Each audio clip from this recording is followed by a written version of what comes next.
Hey guys, I just wanted to share a little bit about us and how we got started in real estate. Yeah, so to kind of start us off, I would like to kind of just talk about a little bit about us. So I'm Danny, in case you guys didn't know, and this is Brandon, and we are married and have been married since 2015, right? Dating since 2014. So funny story. I love sharing the stories. We actually met online. We actually met on Tinder. On Tinder. I was getting there.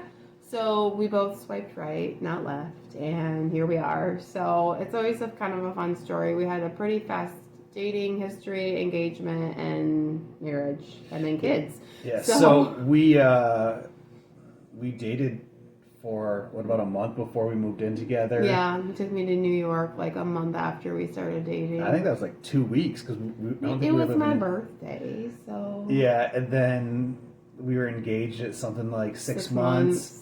And then we had about a year engagement, which, right. And then shortly after we were married, we were pregnant, and well, it's all been downhill from there. And so, wow. So we just kind of wanted to share our story about how we got started in real estate. So I used to kind of follow the Dave Ramsey lifestyle of if you pay off all your bills and you have no debt and you save money and you have money in the bank, that eventually that's going to lead to you to be rich. But at a certain point in life, I just decided that I don't want to live, paycheck to paycheck or even month to month, taking 2 family vacations a year. Like, I just wanted more. I grew up HUD housing and food stamps poor. My mom was an absolute rock star. She did the best she could to provide for us. But there's only so much a single mom can do with 3 kids. My mom is my hero. My mom still is my hero. And so I just knew that I wanted more in life. And so this is where I just started reaching out to just anybody that would listen to me about real estate. I knew at the age of about 18, I wanted to get into real estate, but I didn't know anything about it. I just knew that if I bought a property, tenants would pay for it, and then eventually I would own a property. Didn't understand what cash flow was, didn't understand what ROI, return on investment was really ignorant. So I was talking to my brother Josh one day, and he just said, hey, look into Bigger Pockets, and they have all kinds of information on there. So I joined the Bigger Pockets forum, and I want to say they have an app, maybe not. And they had something because maybe it was just a forum online, and I did not like it. I did not like the setup. I felt like I got very few responses, and so I quickly gave up on that, and I started listening to the Rookie Real Estate podcast, and we joined the Rookie Real Estate Facebook group and Bigger Pockets Facebook groups, a few different Burr groups, and we just continued reading as much information as we possibly could. He continued reading as much information as he could? Correct. I did not. Eventually, I ended up buying a couple of Brandon Turner's books about real estate, and this is kind of the point where I wanted to take that next step. We had our house paid off. We had both of our vehicles paid off. My student loans are paid off. Her student loans are currently in forgiveness. We're both social workers. That's both of our full-time job. And I have a part-time job. I work at the hospital. And so we just kind of wanted to take that next step, but didn't really know where to go. How did you feel about us getting started in real estate? I'll be as honest as I was in the podcast that we did here not too long ago. I was dead against it. Like, there was no part of me that seen the benefit from this. Like, kind of the same mindset as he had, years and years and years ago of, like, the more money we had in the bank, the better off we were. Not realizing what it meant to invest and how that would be beneficial in the long run and for our future and for our kids. So it took a lot of convincing and education for me. A lot of late night conversations of how this was going to work. A lot of phone calls during the day going, did you read that article I sent you? Did you read that podcast I, sent you or listened to? And I'm like, nope, didn't. Like, I couldn't figure out how to get kind of intrigued and interested in the topic. And so I can't even tell you where the turning point was for us. And I wouldn't say it was arguments we had, but there was definitely a lot of heated discussions about, because I was very passionate about it and I knew exactly what I wanted to do. And I just, for the longest time, couldn't get her on board. And the longer we went with kind of educating and him educating me, like I became less dead against it and more like super cautious, super like, I don't know enough about this. He was, rattling all this information off to me constantly, and I'm like, I have no idea what you're talking about. And so, again, it wasn't that I was completely dead against it at that point. It was just I was nervous, I was scared. And as I said earlier, we had almost no debt. I mean, we just had your basic bills that everybody has: phone bill, consumer's bill, yearly taxes. Everything else was paid off. And so, some family members kind of gave me a hard time about considering doing a cash out refinance, or even taking any kind of money or equity out of our property. But at a certain point, I was like, I have to do this for myself and for my family.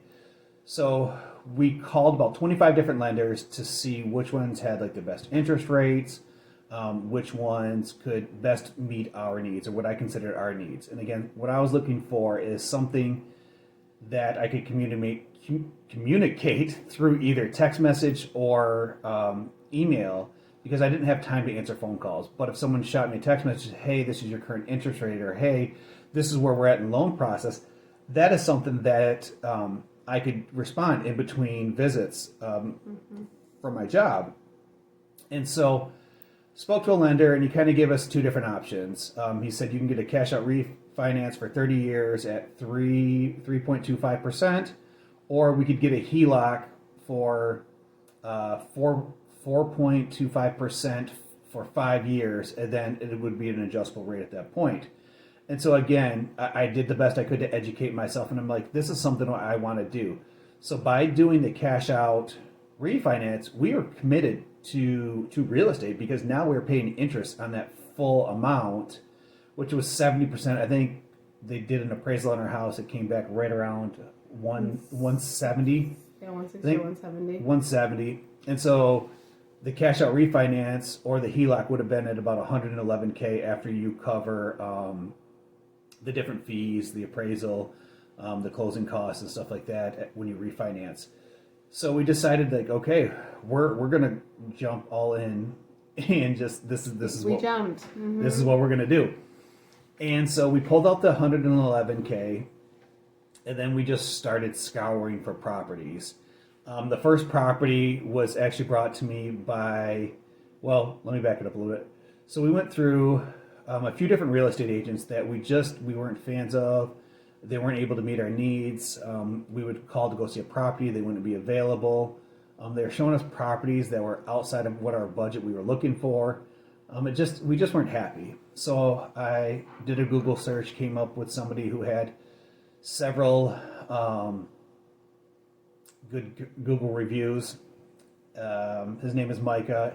And funny story about him is I actually knew him prior to Brandon finding him as a real estate agent. So when he had called me and he's like, yeah, I've been communicating with this really cool realtor, and I'm like, oh, what's his name? And he's like, Micah. And I was like, interesting last name. And he told me, and I was like, yeah, I actually, like, back when I was living, up like my college years, me and Micah hung out quite a bit. So I thought that was kind of cool. So that's always been kind of a cool piece in this kind of team that we are. So the first night him and I talked, we probably spoke on the phone for about probably 2 hours.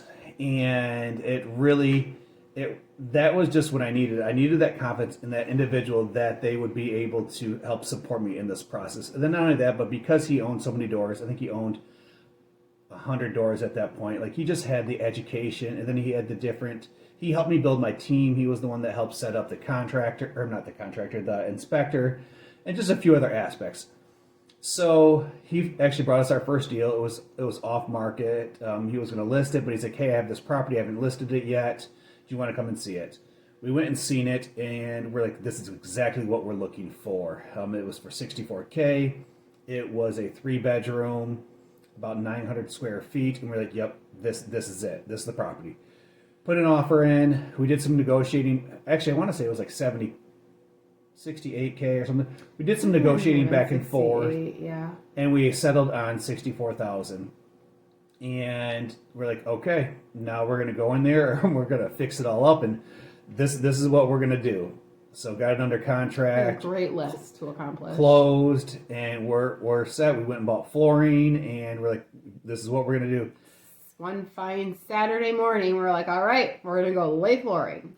And so we loaded the kids up. We had tablets ready, toys ready, Snacks ready. for the kids to play. We were going for the entire day. And we got there, and we were probably there 45 minutes. Danny was cleaning because the house needed some substantial cleaning. The previous owner just lived out of state and didn't really do a very good job of taking care of it. So I attempted to lay some flooring. I got quickly discouraged, threw out a bunch of curse words, and like, you know what, I can't do this. This is too hard. It's not something I was ever taught. Like I said, I grew up with a single mom. I learned how to cook and clean, but I never learned how to, be able to fix or build or do almost anything. So Certainly not lay flooring. no. So we decided that, okay, we got to pivot. A friend's reference there, and we just got to figure this out. So we actually had a contractor scheduled to come and replace the bathroom in our primary residence, and we called them and said, hey, can we actually switch our bathroom for the house we want to do? The duration should be about the same for the work that we need to do. I'm like, can we do this because we want to get this property fixed and we want to get listed on the market as soon as possible, so that way we can start collecting rent on it. And so we bought it in, no, it was January. And the contractor went in there. We did a complete gut of the kitchen, replaced all the flooring, replaced all the cabinets, did all new plumbing. We did flooring throughout 2 of the bedrooms, and we refinished the hardwood floors in one of the other rooms. And we had to do some plumbing underneath the house because there was some problems there. I mean, the house, it just ended up being a train wreck. We bought it for $64K. We were fully expecting to put in about $6,000, maybe $8,000. And after 28,000 later. Yep, we ended up doing the windows, gutters, and several other things, and it ended up costing us $28,000 for this first property. Still my favorite house. But I tell everybody, they're like, well, would you go back and redo this again? And I say, absolutely, because this was the property that got us started. We made tons of mistakes, but we learned the most from this property. And then it was just the process that got us going, which was huge. Like, it wasn't the most perfect process, and I think that is the key for us in this, is like, we actually, like, there was mistakes and we had to work through them, and it was more than what we thought it was going to be. And so I think it was kind of that it got us off the ground, but it also wasn't like this picture perfect situation either that gave us this false expectation of like how every property was going to be. And then it was at that point when we really learned the importance of building our team. And that's the thing I focus on. That's the thing I talk to like my mentees about, is you got to build that team. And the key parts of your team are your realtor. And your realtor, if your realtor doesn't have connections in the community, such as contractors, inspectors, brokers, lenders, just different things. If they don't have those, then you need to look and find a new realtor, because they should be able to provide you with a lot of that stuff. So we got the realtor, we got the inspector. We've used the same inspector for every single property but one, and that was just because his kid, out of town or something. His kid was in the hospital. Oh, that's right. Yeah. But we've used the same inspector, and he does great work, and usually he can get to it within a few days. We now have 3 different contractors that we work with. So we have that aspect. And then eventually I went and got my real estate license because we wanted to see a house. And when I wanted to see it, I wanted to see it. And it wasn't a fair expectation for, basically when I said leap, for them to say how high. So to avoid that, I actually went and got my real estate license. And then my previous realtor is now my broker. So it kind of came full circle for us in this situation. This first property, it's our favorite. We've owned it for almost 21 to 2 years. a year and a half now, Yeah. and it's cash flowing. I want to say right around $500 a month. Yeah. But that's because we have so much equity in the property because we put so much into it. I The mean, work's already done. the ARV of the property is probably somewhere between 100 to 110, and I mean we have 64 plus 28, which is what 92,000. So there's no margins. If we were to sell it, it would be a push after realtor fees and closing costs and everything else. Yeah, it's perfect. And we talk in some of our other videos about location and kind of all those, key amenities. And this one just had it. It's a quiet street. It's in a good part of the town. So it's a huge yard. So it's been awesome. It's been fun. And like I said, that kind of set us for like the next step. Like we got that one under our belts and we kind of seen. It wasn't easy by any means. There was no part of that process that's easy, but you learn, and then for that second and third and fourth property, like it just all kind of starts clicking and it makes sense. Well, then, so we got the property all done and it was all ready to rent, and now we're like, we don't have a lease in place. So we're like, I don't know how to write a lease, or how are the tenants supposed to pay rent, or how do we do a background check? So that was all new. So we're scrambling to try to figure it out, and we stumbled upon an app called Rent Ready. Just a quick Google search of landlord tenant app. Like I think we posted something on like the Bigger Pockets Facebook group, or I think the Rookie, because that post right away, and it was like, hey, does anybody use this? And at this time, Rent Ready was still a newer app and didn't actually have a lot of users on it, and they've changed a lot and updated a lot of things since then. Yeah, it's awesome. But it was a lifesaver. I think it cost us a little bit over $100 to sign up for the year. 110 for the year. And they do, for $35 at the tenant pays, it covers the criminal history, the eviction history, and then the credit score. And so Plus the application is right there too. So like we get their email address, we send them the application, we get notice when they've completed it. Like it's just, and so the application's in one place. like everything is right there. They can download documents right to the application. So like ID and it's a one-stop shop for everything. They can do maintenance requests through them. They can take videos and upload pictures. So that way, when we send our maintenance man over, or maybe we have to call a professional HVAC or an electrician, they kind of already know what they're looking at before they get there. It saves time and money. So when we stumbled upon that was huge. And now I always tell our tenants moving forward, like, listen, you can pay rent at $12.59 and rent still on time. You don't have to buy stamps. You don't have to buy a money order. It's $1 fee. You don't have to worry about putting something in the mail and it becoming delayed or late or lost or. And it's $1 fee for them to pay each month. But again, a stamp's like 60 some cents. It's ridiculous. And then an envelope. And then if you have to get a money order, I think those are like $3-4 nowadays.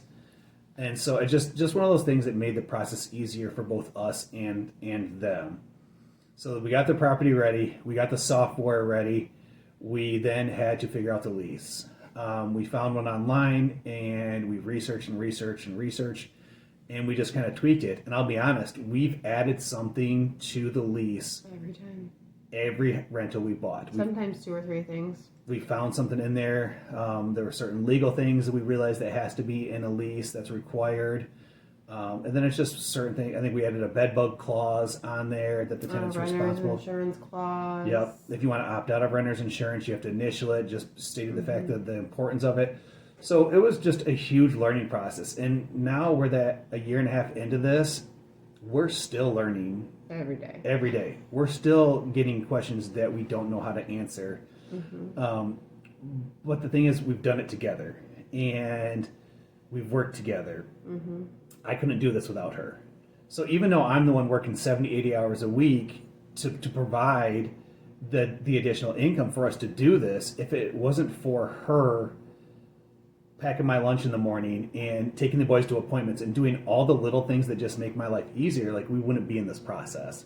No, not at all. And I mean, it does. It takes, we get the question a lot of like how you get your spouse on board in a situation like this and this idea. And or vice versa, and it takes time. It's nothing that's going to be decided, overnight. I mean, we've been, 6 months or so once we kind of started talking about it to now, or I'm sorry, like until we bought the first property. Yeah, at least. And it was Yeah, just maybe longer than that, because I mean, I knew it was always something he wanted to do, and it was one of those things like he would talk about, and I'd be like, yeah, okay, yeah, okay, and then it finally just became this kind of forefront of the conversation of like where we want our lives to be, and having two small kids, and being in a field of work that there's high burnout, and we don't want to work until we're 50 or 55, and we're on the pace right now. If we can continue this pace, we'll retire here in 5 years. So one of the comments that we got the most after we did the Bigger Pockets podcast on the YouTube forums was that we didn't go into our other deals. So one of the things we want to do is make shorter videos on our YouTube channel that will go into each additional deals, the money that we put into the properties, and what the overall numbers look like. so if you guys have any questions, feel free to drop them in the comments below. Also, like and subscribe to our channel for more information on our real estate journey.